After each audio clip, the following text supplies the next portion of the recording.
अस्सलाम वालेकुम students. Time value of money के चैप्टर में से कुछ प्रैक्टिस क्वेश्चन हम लोग उनको डिस्कस कर लेते हैं, जिसके अंदर से कुछ क्यूरीज भी थी जो आप लोगों ने रेज की थी।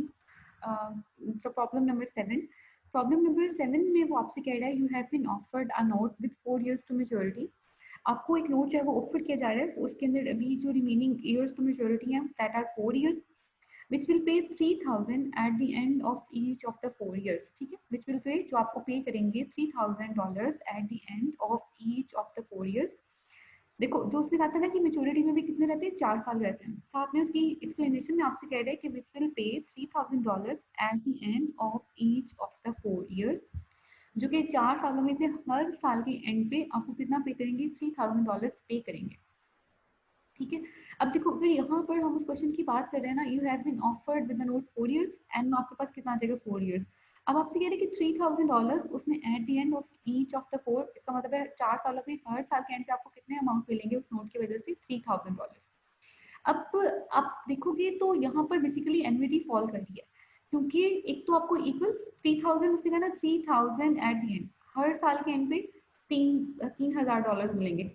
एक तो जो कैश फ्लो है वो सेम रह रहा है, और सेकेंडली जो इंटरवल है वो 1 year का, हर साल का, एक साल के बाद 3000, फिर अगले साल के बाद 3, फिर नेक्स्ट के बाद 3, और उसके बाद फिर भी 3 आएंगे। ठीक है, तो हर साल के बाद आपको कितना आएगा, 3000, और कैश फ्लो भी सेम है, इंटरवल भी सेम है, दोनों कंडीशन नीचे हो रही है, तो this is basically your annuity. The price of the note to you is $10,200। उस नोट की जो प्राइस है ना वो आपको $10,200 है वो पड़ रही है। इसका मतलब है कि उस नोट, वो कहते हैं ना, यू हैव बीन ऑफर्ड, आपको ऑफर किया जा रहा है, उस ऑफर को मतलब ये कि एक नोट आपको ऑफर किया जा रहा है, अगर आप उस नोट को आज परचेज कर लेते हैं तो वो अगले 4 साल हर साल के एंड पे आपको 3000 पे करता रहेगा।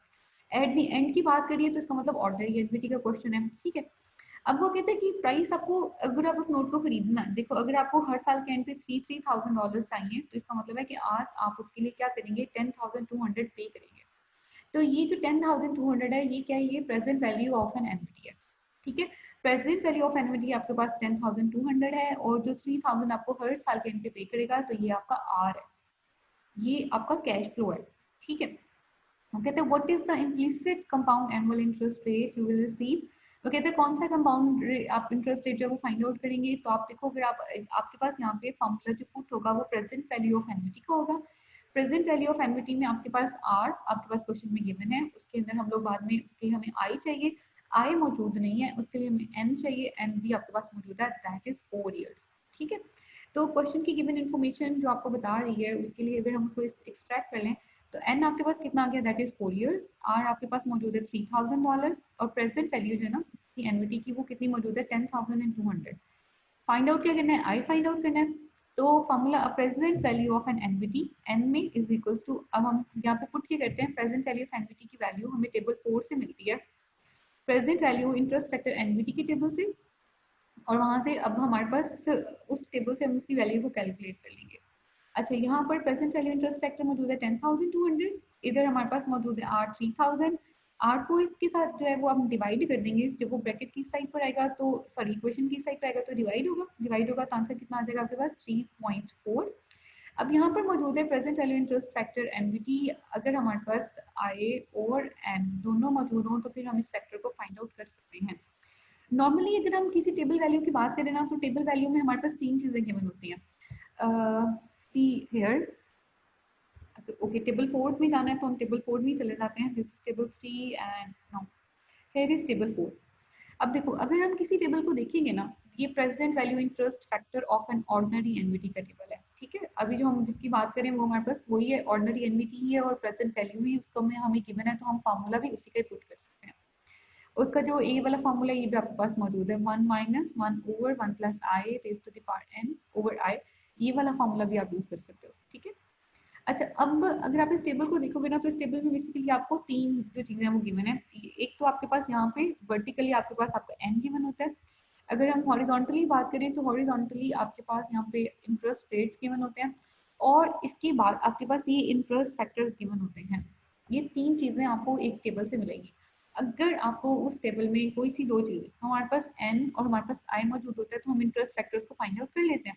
अगर आपके पास से फॉर एग्जांपल आई और इंटरेस्ट फैक्टर्स मौजूद हो, तो हम एन को फाइंड आउट कर सकते हैं। और अगर आपके पास n मौजूद है और आपके पास जो है वो इंटरेस्ट फैक्टर्स मौजूद है तो हम i को भी फाइंड आउट कर सकते हैं।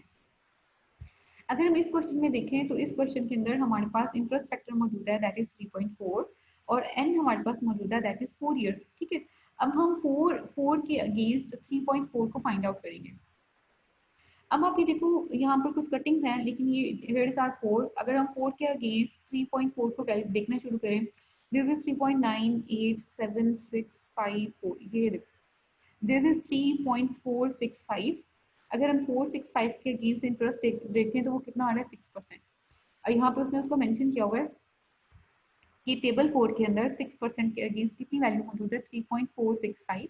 लेकिन अगर हम इस 4 6 अगर हम ये 6 की वजह से इसको राउंड करते हैं तो 3.5 हो जाएगा। ठीक है, तो इंक्रीज कर जाएगा नंबर 3.5 चला जाएगा, इंटरेस्ट फैक्टर तो 3.5 नहीं है। तो इसकी नेक्स्ट वैल्यू को देखते हैं 6% के बाद 4 ईयर्स के अगेंस्ट हम देख रहे थे 6% के बाद कितना है 3.387 अगेंस्ट कितनी साइड है 7%। अब जो 3.38 है ना, अगर हम इसको 38 के साथ हम इस 3 को राउंड करेंगे तो कितना हो जाएगा 3.4।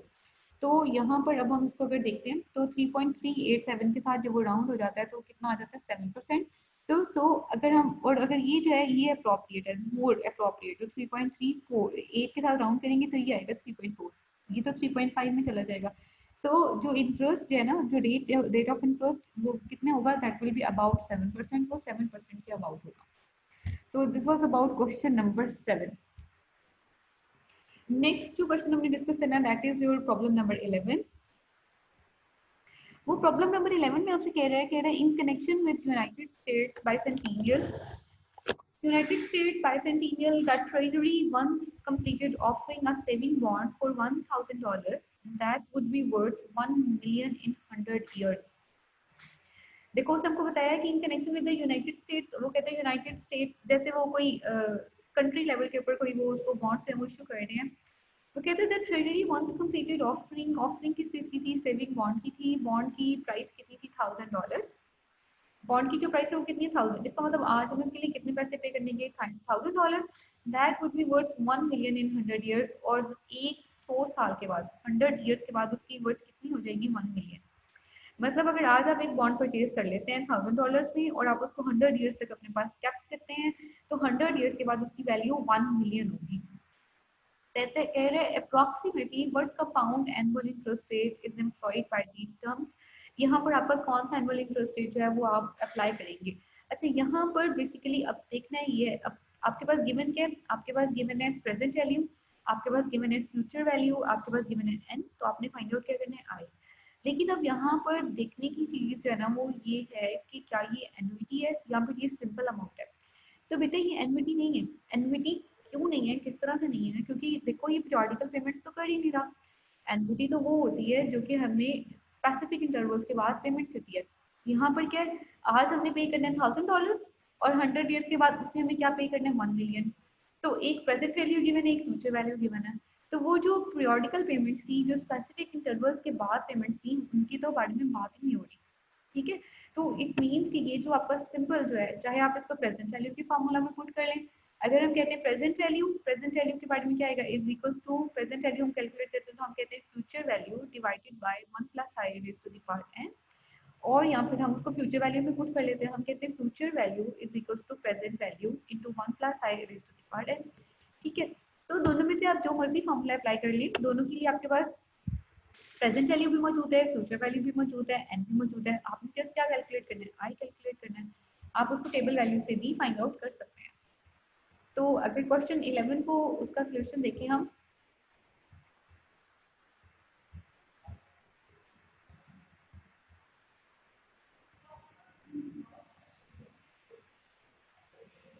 फिर बेसिकली और क्वेश्चन 11 प्रेजेंट वैल्यू मौजूद है $100 की, फ्यूचर वैल्यू मौजूद है 1 million, 1 million means 10 lakh dollar. और एन आपके पास कितना है 100 years, और आई जो आप लोगों ने क्या करना है फाइंड आउट करना है।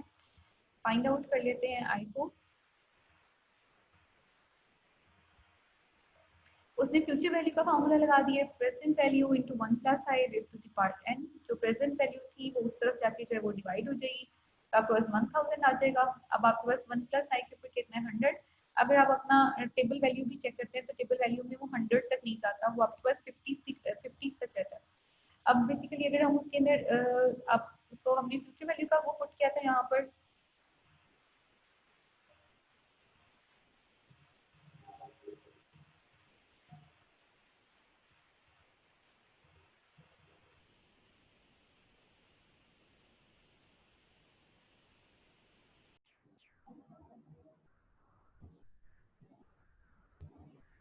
ओके सो यहाँ पर बेसिकली अगर हम अपनी टेबल वैल्यूज को चेक करते हैं तो टेबल वैल्यूज के अंदर जो हमारे पास एन है वो जो मैक्सिमम नंबर में वो 50 में गिवन है हमारे पास, ठीक है।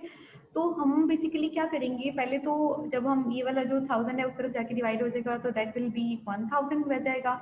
और अब इज इक्वल्स टू जब हम यहाँ पे 100 है तो 100 को 50 तक रिड्यूस करने के लिए, ठीक है, 50 तक रिड्यूस करने के लिए हम क्या कर रहे हैं, हम उसके स्क्वायर रूट ले लेते हैं। तो स्क्वायर रूट के साथ जब उसको खत्म करेंगे तो 1/2, 1/2 को 100 के साथ कैंसिल करेंगे तो आपके पास 50 आ जाएगा एन। और दूसरी साइड पे जब हम 1000 का स्क्वायर रूट लेंगे तो वो आपके पास आ जाएगा 31.623। अब यहाँ पर बेसिकली हम क्या कर रहे थे, हम फ्यूचर वैल्यू का फॉर्मूला पुट किया था। फ्यूचर वैल्यू जो थी वो हमें मिलती थी हमारे पास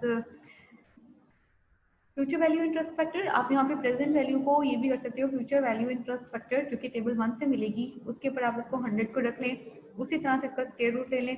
तो चाहे 1 प्लस आई वाला फैक्टर रखो, यहाँ पे फ्यूचर वैल्यू इंटरेस्ट फैक्टर, दोनों के फैक्टर जो थे वो हमारे पास सेम रहते हैं, क्योंकि वो अगर टेबल वैल्यू है या फार्मूला, तो टेबल वैल्यू से हमारे पास ईजी है इसकी कैलकुलेशन।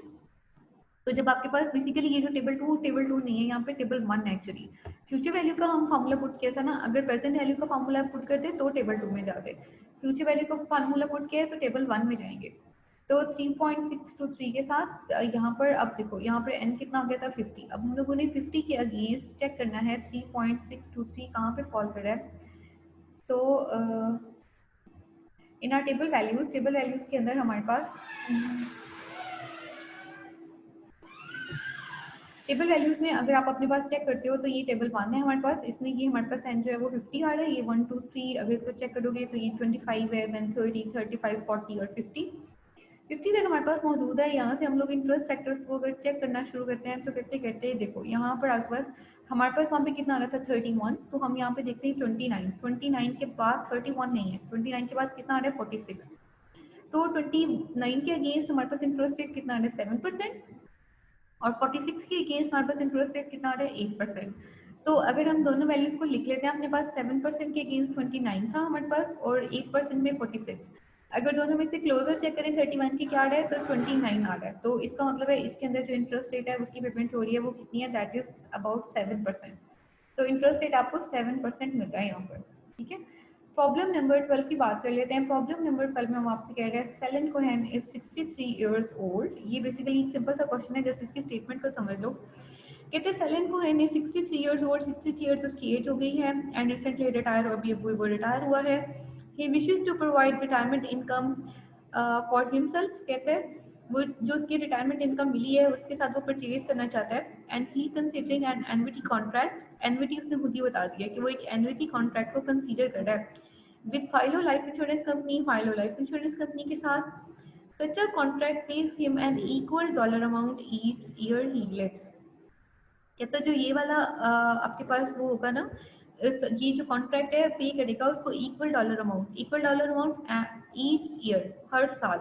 यही से समझ आ जाती है कि वो एनविटी है। अगर हर साल एक इक्वल डॉलर अमाउंट पे की जाएगी, इसका मतलब है इंटरवल भी सेम है और जो डॉलर अमाउंट है जो कैश फ्लो है वो भी सेम है, तो इसका मतलब है ये कौन सी है, ये एनविटी है। अच्छा फिर हमें ये डिसाइड करना है कि जी ऑर्डिनरी एनविटी है तो एनविटी ड्यू है।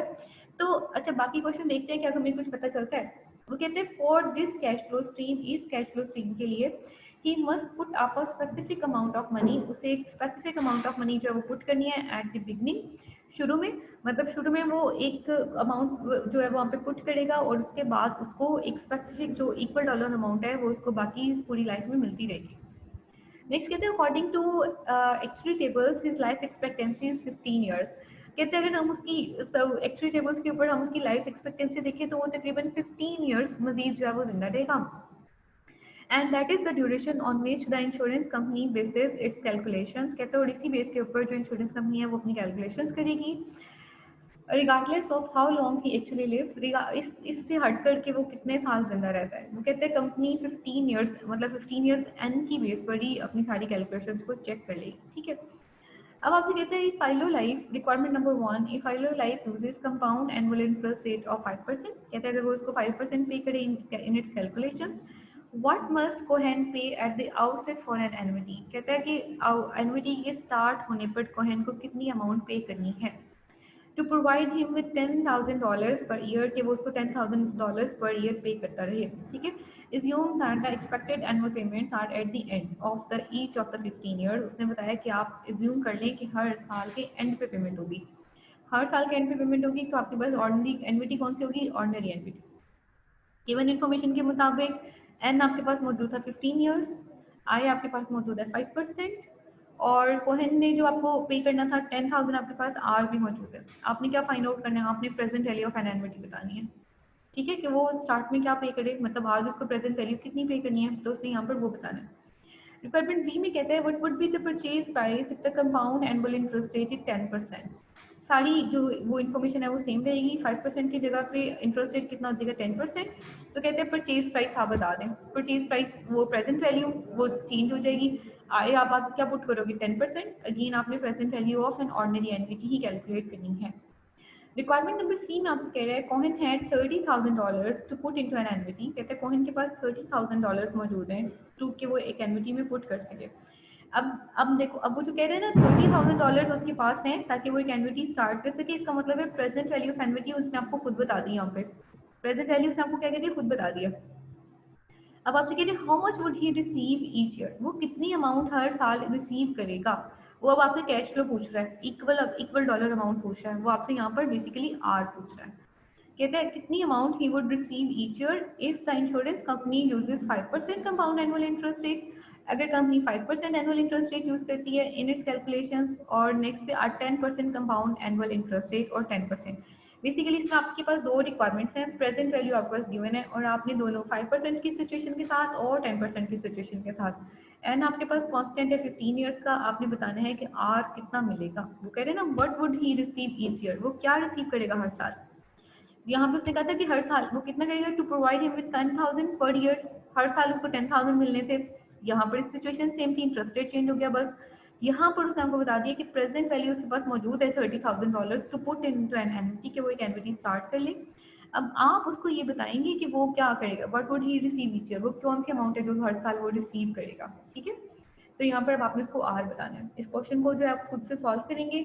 प्रॉब्लम नंबर 15 नेक्स्ट, या फिर मैं आपको एक बार इसको 12 को शो कर देती हूँ। 12 में आई आपके पास मौजूद है 5%, एन आपके पास मौजूद है 15 ईयर्स, आर आपके पास है 10,000। 5% के साथ कैलकुलेट करके आपने वैल्यू पुट कर लेनी है। बी में आपके पास वही present value interest, present value of an annuity आपने बताना था, present value interest factor annuity table 4 से इसकी वैल्यू मिलेगी। इंटरेस्ट रेट चेंज होकर 10% हो गया। और सी रिक्वायरमेंट के अंदर प्रेजेंट वैल्यू अब आपके पास मौजूद थी 30,000, आर आपने फाइंड आउट करना था। तो ये जो प्रेजेंट वैल्यू इंटरेस्ट फैक्टर आपने वहाँ से निकाला 5% 15 ईयर्स के साथ, उसको डिवाइड किया तो आर आ गया 2890, और 10% के साथ जब आपने निकाला तो आर आ गया 3944। ये आपके पास प्रॉब्लम 12 सॉल्व हो गया। प्रॉब्लम नंबर 15 की अगर हम बात करें, वो कहते हैं you have borrowed 14,300 at a compound annual interest rate of 15%। आपने बोरो की है अमाउंट कितनी 14,300, उसके ऊपर कंपाउंड एनुअल इंटरेस्ट कितना पे करना है आपने 15%। ठीक है, you feel that you will be able to make an annual payment of 3,000 per year on your loan। वो कहते हैं कि आप फील कर रहे हैं कि आपके पास देखो आपने 14,300 जो था ना वो बोरो कर लिया था, एनुअल इंटरेस्ट रेट आपने कहा कि मैं इस पर पे करूँगा 15%। तो अब आपको लग रहा है कि आपके पास जो भी रिसोर्सेज मौजूद हैं, आप अपने जो भी आपको वो अमाउंट दे रहा है, लेंड कर रहा है, आप उसको 3,000 पर ईयर जो है वो वापस करते जाएंगे। Payments include both principal and interest, payments के अंदर इन प्रिंसिपल और इंटरेस्ट दोनों अमाउंट शामिल हैं। How long will it be before the loan is entirely paid off. कहते हैं how long will it be, कितने कितने अरसे की ज़रूरत होगी कि ये सारे का सारा जो लोन है वो अब आप पे बैक कर दें।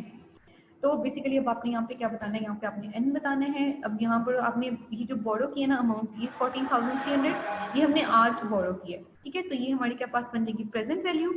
कंपाउंड एनुअल इंटरेस्ट रेट आपके पास आ रहा है 15%। You will feel that you will be able to make up annual payment of 3,000। Annual का मतलब है हर साल, हर साल 3,000 की ही पेमेंट्स होंगी, तो इसका मतलब है ये आपके पास आर है, इक्वल कैश फ्लो, आपके पास एनविटी का क्वेश्चन है। और उसके बाद उसने कहा था हाउ लॉन्ग, कितनी जरूरत है एन, अब आपने फाइंड आउट करना है। ऑर्डिनरी एनविटी हमने इसको यहाँ से इस तरह से डिटर्मिन किया कि ये ऑर्डिनरी एनविटी है, क्योंकि देखो आज जो अमाउंट हमने बॉर्डर की है 14,300 हमने आज लिया है, और उसके बाद उसने कहा कि वो 3,000 पर ईयर उसको वापस कर देगा। जो आज हमने अमाउंट लिए फॉरी को उसको 3,000 पे नहीं करेंगे ना, 3,000 कब पे करेंगे, at the end of the first year, जब पहला साल पूरा हो जाएगा ना तब 3,000 पे करेंगे। इस तरह से नेक्स्ट ईयर के एंड पे, इस तरह से नेक्स्ट, सो ऑन, इसी तरह से चलता रहेगा। ठीक है, तो यहाँ पर इसको प्रॉब्लम नंबर उसको 15 को देख लें। उसके अंदर सेम आपने उसी वाले फॉर्मूला में जस्ट आपने उसका आंसर जो है वो पुट करके निकाल लेना। प्रेजेंट वैल्यू ऑफ एनविटी मौजूद है 14,300 जो आपको आज मिल रही है, आई मौजूद है 15%, आर मौजूद है 3,000। तो present value of an annuity के फॉर्मूला में पुट करेंगे, आर है 3,000, उसको उससे डिवाइड करके आपके पास इंटरेस्ट फैक्टर आ जाएगा। आपके पास आई मौजूद था 15%, और अब आपने उसमें से दोनों इस वाले इंटरेस्ट फैक्टर और अब 12% के अगेंस्ट आपने देखना है कि जहाँ पे ये इंटरेस्ट फैक्टर आपके पास लाई करेगा। टेबल 4 से इसकी वैल्यूज को फाइंड आउट करना है। Okay, let's see in table 4।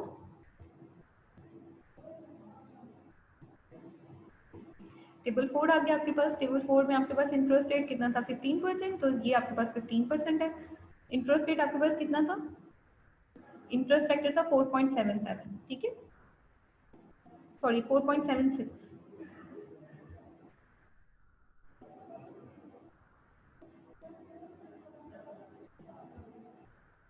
तो 15% के अगेंस्ट हम देख लेते हैं कि 4.76 हमारे पास कहाँ आ रहा है,